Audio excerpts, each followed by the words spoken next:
In this next passage, Timothy describes the church's response to Paul's letter to them. This is the church in Corinth. He says this: while Stephanas was reading Paul's letter to the congregation in Erastus' house, while some disputed the letter of Paul as if he himself were present, while others moaned or hooted or clucked their tongues, I began to notice that several voices were stronger than the others. These were the voices of power, thrown upward from the lowest parts of the chest, voices rich, deep, and musical. They said, "Who is this Paul?" They said, "By what right does this man utter such things?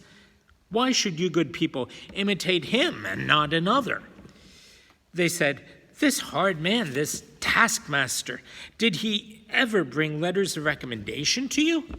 Is he approved by anyone else beside his own bluster, his grim self-righteous blather?" And then they said, "Look at us." Stephanas kept reading Paul's letter. "Though absent in body, I'm present in spirit, yet the rich voices repeated themselves, saying, 'Look at us.' I did.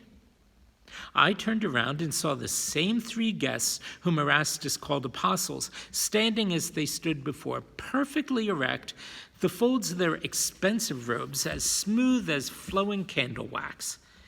They showed no exertion in their rhetoric, no uncontrol nor emotion, yet powerfully they seemed to be discoursing with Paul, of whom they demanded proofs that his spirit was, as he wrote, really there. 'Paul, Paul,' they thundered, 'can you truly leave your body behind, or are you strong in letters only?' And they cried, 'Silence!' to people still gabbling. 'Silence! Let's see if Paul will answer us.' Stephanas resolutely took no notice. Into the sudden and watchful silence of the house, he labored on with the words of Paul. 'Boasting does you no good. Don't you know that a little leaven leavens—' The guests, these luminaries, affected to laugh. They said, 'Do you see a Paul? Paul? We see no Paul. We feel no presence of a Paul ghost. But look at us, watch us. Turn your eyes here to us, not that whining, mindless interlocutor.' They were referring to Stephanas, who never ceased reading. 'The words of Paul come on paper,' they said. 'The ghost remains in his body, but we are able to leave our bodies behind and ascend as living spirits to the heavens, into the heaven of heavens. We have seen the blinding face of Christ, his two bright eyes like lightning, his golden breastplate and red as a fire. We have heard that voice roar like a waterfall, and we have returned again to impart his messages to people bound by their bodies below, to those still gross with corporeal weight. Now then, can anyone say that our voice lacks authority? Who has the brass to dispute our supremacy? For our glory comes from the mouth of the Lord.' The house was fixed by this noble triumvirate. Faces shined like lamps. Blood and expectation brightened the flesh. Erastus began to approach the three men as if drawn by cords. There was a stunned, wondering expression in his eyes. He was smiling. At his motion, the rest of the congregation too began to crowd closer to these apostles. 'Or do you want proofs of our own?' they sang in a rich voice. 'Does the wise Corinthian want evidence that he cannot contradict the witness of his eyes?' Erastus nodded vigorously, though it seemed to me a formal thing, a ritualized response. Stephanas was a low drone behind us all. Whispering now, the foremost eminence of the three said, 'Watch.' The other two stepped to his sides, while he raised his face to the ceiling, and the church held its breath. Stephanas read. Paul said, Now then, concerning spiritual gifts, I don't want you to be ignorant. Suddenly, a trembling seized the body of the central guest. It grew in force till the excellent white teeth in his head began to clack together and his eyes rolled backward into blankness. He must have bitten his tongue, because blood liquored his lips and dribbled at the corners. I watched with a helpless fascination. I think it was the weird disparity between the body's seizures and the man's composure. He'd lost control, yet he was in complete control. He was quivering, writhing with remarkable disinterest and calm. Paul was saying, led astray to dumb idols, you must understand, no one speaking by the Spirit of God can ever say, Jesus be cursed. And no one, the man in pale ecstasy, suddenly sucked a great lungful of air and blew it out his nostrils with a violent, mewing sound. Vibrating, he began to fall like a hard board backward. But his companions caught him and laid him flat on his back, while the human fence, the Corinthians around him, started humming and singing.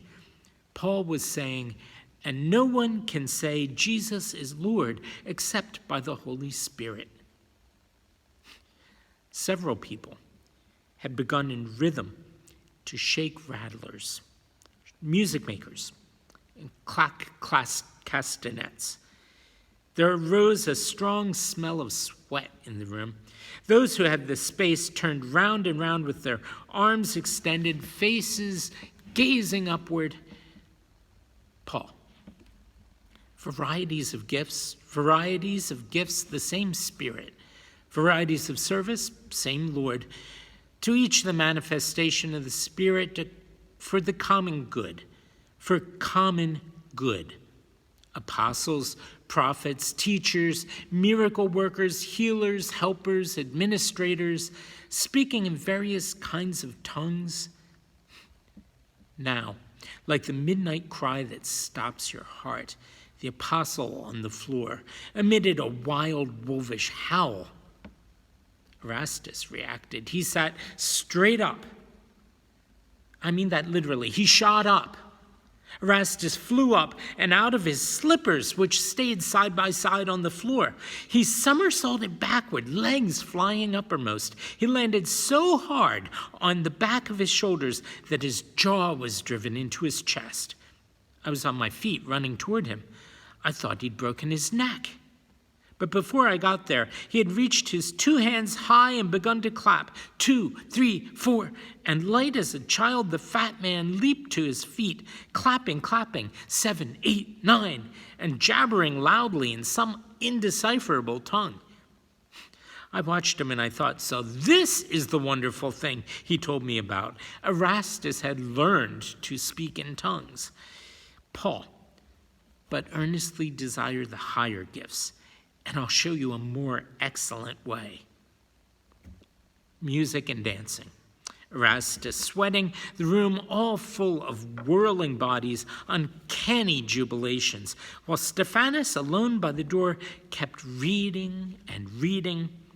Though I speak in the tongues of men and angels, but have not love, I'm a noisy gong, a clanging cymbal. Though I have the gift of prophecy and understand all mysteries, though I have faith to move mountains, but have not love, I'm nothing. Love is patient and kind. Love is not jealous or boastful. It's not arrogant or rude. Love doesn't insist on its own way. It was then that I, Timothy, withdrew. I was being torn between the poles of some tremendous dialogue. For there to the east of me was Erastus, babbling and happier than I'd ever seen him before. And here to the west, Stephanus, small and still, reading with his head bowed down and dropping tears on those pages. Love bears all things, believes all things, hopes all things, endures all things. Love never ends. I withdrew to a quiet place, a quieter place inside myself, where my spirit and I might hide. And for the rest of the evening, I allowed all sounds and motion and odor and light to wash my body like a blurring rain. But it did not wash my soul.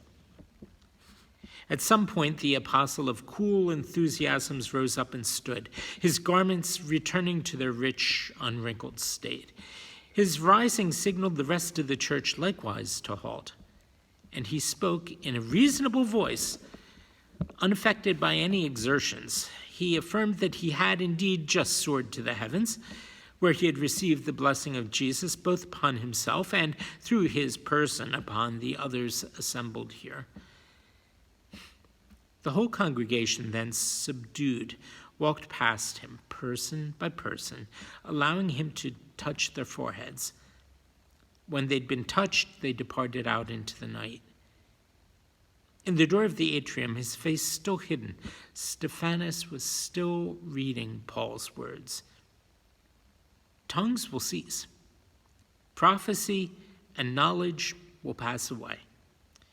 For knowledge and prophecy are imperfect. When the perfect comes, the imperfect must go. When I was a child, I spoke like a child, I thought like a child, I reasoned like a child. When I became a man, I gave up my childish ways. For now we see through a mirror, dimly. Then we shall see face to face. For now I know in part, then I shall know fully, even as I am fully known. So faith, hope, and love, these three abide. But the greatest of these is love. Make love your aim. On and on, the long epistle continued, until there was no other voice left speaking in the house, nor any other ear left listening, but my own alone. For our God is not a God of confusion, but of peace.